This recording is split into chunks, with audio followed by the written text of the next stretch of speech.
Hello, Boxing World. Welcome to Boxing Block Center. Well, I guess we all know by now what happened just a day ago. We heard the news about Dillian Whyte turning down an offer from Anthony Joshua to fight him in a protected tent at Wembley Stadium.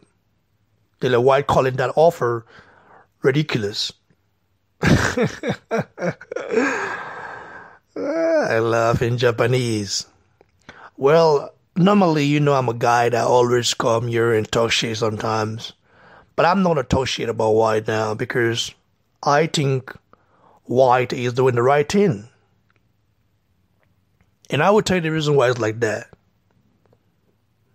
Whyte is doing the right thing because he has looked at Deontay Wilder and copied Deontay Wilder's business strategy move. And now is, wanting more than he deserves. I mean, Dillian Whyte should be thankful, very thankful, because a lot of people don't want to see Joshua fight Whyte next. A lot of people don't want to see it. People are just fed up. People rather see Miller against Joshua than Whyte against Joshua because they say, well, Whyte got knocked out by Joshua before, which is logical, which is true. But you have to understand that Whyte has walked his way up after losing to Joshua, and Whyte is in a very good position, but still, I don't think Whyte, deserve to call out Anthony Joshua and demand ridiculous amount of money to fight him. I don't think he deserves that. I don't think he's in that position to say that. But when you look at the guy and the opponent he's fought so far, and you look at the opponent Wilder has fought so far, you can arguably say Dillian Whyte has a better resume than Deontay Wilder. You can arguably say that, which it is not far from the truth. If you want to be sincere with yourself, that is the truth. Dillian Whyte has a better resume than Deontay Wilder. And that's the truth.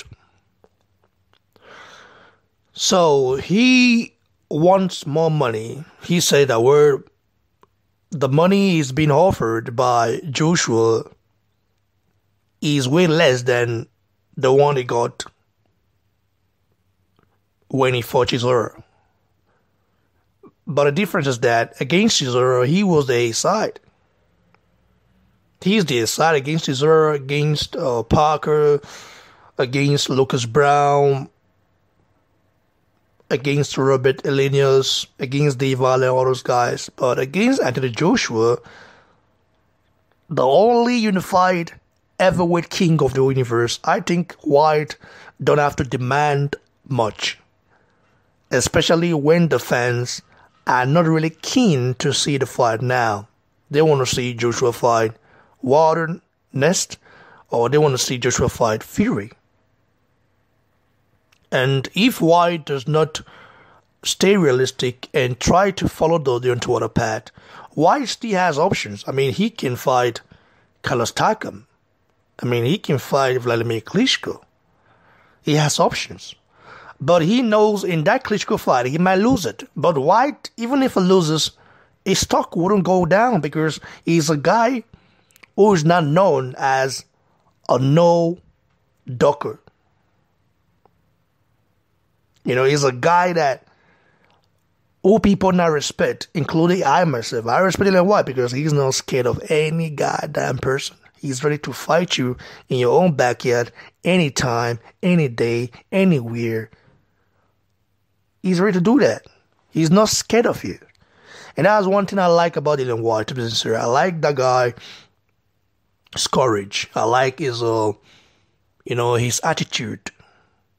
Although he talks shit as well, but hey, that's just part of being a fighter, right? Or being a street guy. Because you look at Dillian Whyte is a real street guy. He's an OG. Dillian Whyte's a OG. I mean, he's a real street guy. And you can see that he shows it sometimes when he talks. But I don't think he still has the right to demand such large amount of money from Joshua, because I don't know why it's like this. Ever since Wilder started pricing himself out, a lot of fighters are not trying to follow the same path that Wilder did. You know, look at, for example, when Joshua fought Joseph Parker. Joseph Parker wanted a lot of money for that, which he got. When Joshua fought Charles Martin, Joshua wasn't even popular at that time. Joshua wasn't even well known at that time. But Charles Martin demanded a lot of money, millions of dollars to fight Joshua. But Joshua accepted because Joshua wanted that strap from Charles Martin, which he got, knocking him out in the second round. And now that Joshua is at this position, I mean, there shouldn't be no argument that he's the A side. There's no argument. He's the side. There shouldn't be an argument about that. He's the side, and he will continue to be the A side for a very long time, I think. But ever since Wilder, started pricing himself out, maybe it's just the PBC fighters doing that. They price themselves out. They want to act like they're the A side. So people are not looking at that and say, well, if you want to do that, I'm going to do it as well. They're trying to make Joshua run out of options. But they have to know that if Joshua fights a guy next door, people will watch that fight. It might not be a Wembley fight, but he's still going to sell out the O2 Arena under 1 minute because he's got that popularity to do so. He's got that profile already built for that. And he's the cash cow, whether you like it or not. He's going to continue to be the cash cow. I mean, when you fight Joshua, you're getting rich. You think I'm lying, but it's just the truth. When you fight Joshua, just for example, when you fight Canelo, let's look at Rocky Fielding. Rocky Fielding, if I tell you the amount he got for that Canelo fight, you'll be shocked. That's because he fought the cash cow of the middleweight division. Joshua is the cash cow of the heavyweight division, and that means whoever fights him next is a rich man. He's going to be a millionaire or become a millionaire.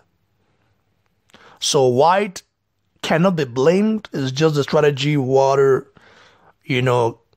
created to make Joshua feel somehow and frustrate Joshua and make him have less options, But I don't think that will work. I mean, I think Joshua will still fight regardless. So there are still top contenders out there that Joshua can fight. But because people are just focused on the Wilder and Fury options, they want that fight next, which I myself am involved. I'm also included because I want to see Joshua become undisputed this year.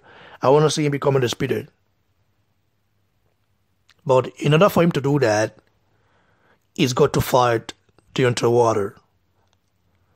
Why Deontay Wilder is not even interested in becoming undisputed anymore? This guy want to be an actor. I love his Japanese. Well, it's true. Wilder don't want to become undisputed anymore. The guy is, he talked all that big talk, just to get some popularity and get some publicity, which he later did. So, he played a very nice game to make people think, oh, he wants the fight. But in reality, he didn't want it. He did not want it. And all this negotiations, failed negotiations that we have been seeing so far is the reason why people are fed up. And what really surprised me most is a lot of people keep blaming Joshua for the fight not happening. Like, how you blame the guy who is trying to give the other guy his highest paid check ever? So it doesn't make sense, but that's how people are. They just dislike the guy. They want the guy to be sad or to lose options, or they just want a guy not to prosper. But they are already in a very bad state because Joshua is already a superstar, and he will definitely conquer the American market if he wants to do so. So we're gonna have to see how that plays out, guys. Like the video, give it thumbs below, share, and please don't forget to subscribe to the channel, guys. Cheers, everyone.